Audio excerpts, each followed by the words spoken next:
গৌরী পাখি টুনটুনি পাখির কাছে যায় আর তাকে বলে, শুনছ, তোমার কাছে যদি চাল ডাল আছে তো আমাকে একটু দাও, আমরা দুজন মিলে রান্না করে খাবো। আমার তোমার ওপর একটুও বিশ্বাস হয় না, তুমি অন্য কোথাও গিয়ে বাহানা করো গা।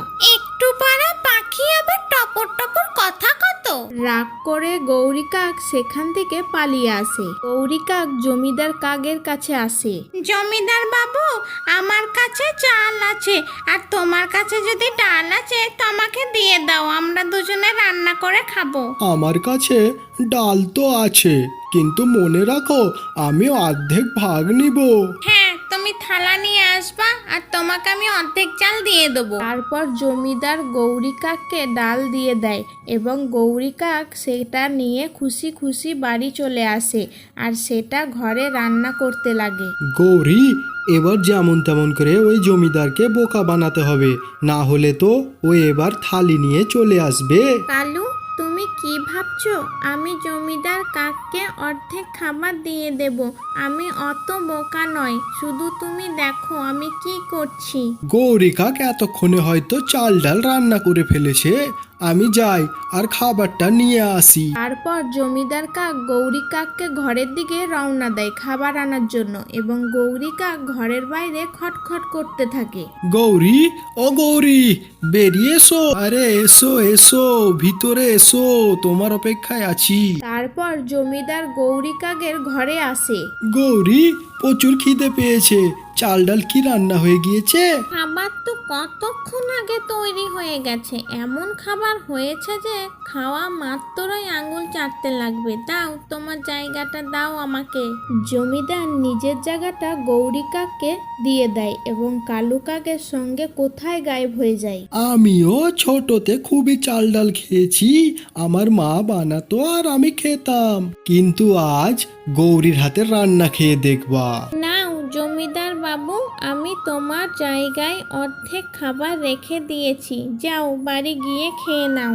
জমিদার কাক খুশি খুশি বাড়ি চলে আসে। আগে আমি পানি খাবো, তারপরে চাল ডাল খাবো, একটা পেঁয়াজ ও একটা লঙ্কাও কেটে নিব, তারপর খাবারের টেস্ট আরো মজা হয়ে যাবে। গৌরী, তুমি কি সত্যি জমিদারকে চাল ডাল দিয়ে দিয়েছো? হাসি, ওর জায়গাতে শুধু মাটি ভরে দিয়েছি, যখন ঘরে গিয়ে দেখবে তখন কাঁদতে কাঁদতে দৌড়াবে। কিন্তু যদি সে সত্যি চলে আসে?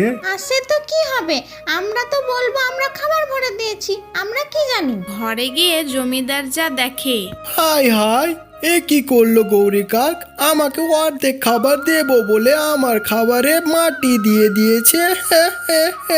জমিদার আসে টুনটুনির কাছে। টুনটুনি বোন, আমার সঙ্গে গৌরী কাক ধোঁকা করেছে, আমাকে অর্ধেক খাবার দেবো বলে আমাকে খাবারে মাটি দিয়ে দিয়েছে, কি করা যায় বলো তো, আমার তো সব শেষ হয়ে গেল।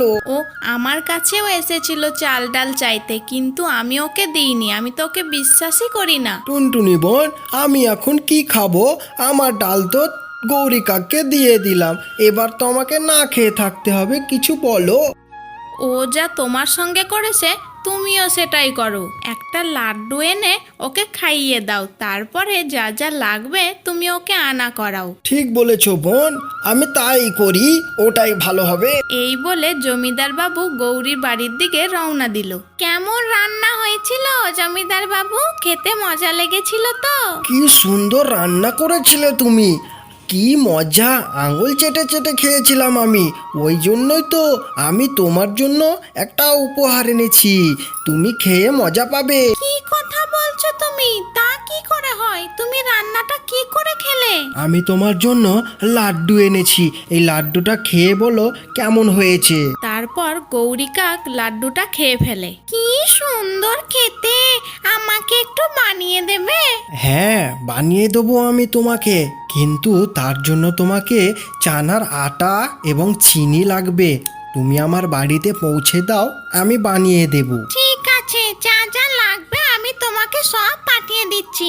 গৌরী কাক জমিদার বাবুর বাড়িতে লাড্ডু করতে যেয়ে যা যা লাগে সব কিছু পৌঁছে দেয়।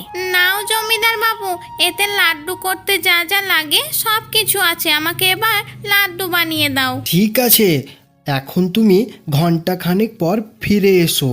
আমার সিক্রেট রেসিপি কারোর সামনে তৈরি করা যায় না। তুমি ফিরে আসো, আমি তোমাকে বানিয়ে দেবো লাড্ডু। ঠিক আছে, আমি জায়গা নিয়ে একটু পরে আসছি। তারপর টুনটুনি জমিদারের বাড়িতে আসে। টুনটুনি, লাড্ডু তো তৈরি হয়ে গেছে, এবার আমরা দুজনে মিলে খাবো আর ওর জায়গাতে মাটি ভরে দেব, তবে ও বুঝবে কত ধানে কত চাল। হ্যাঁ, সেটাই করব, তবেই ও বুঝবে কত মজা। এবার মনে হয় লাড্ডু তৈরি হয়ে গেছে। এবার আমি জায়গাটা নিয়ে যাই। দাও, এবার আমাকে লাড্ডু দাও, আমি জায়গা নিয়ে এসেছি। হ্যাঁ হ্যাঁ, এক্ষুনি আমি লাড্ডু দিয়ে দিচ্ছি তোমাকে। তারপরে তুমি বাড়ি গিয়ে শান্তিতে মজা করে লাড্ডু খাও। এটা বলে জমিদার তাকে লাড্ডু দিয়ে দেয় আর ঘরে এসে দেখে এ আমার কি করলো? আমাকে লাড্ডুর বদলে মাটি ভরে দিল। আমি যা করেছি আমার সঙ্গেও তাই করলো। এটাই বলে, যেমন কর্ম তেমন ফল, যেমন ব্যবহার করবে তেমন ব্যবহার পাবে। ভিডিও ভালো লাগলে সাবস্ক্রাইব এবং লাইক জরুর করবে।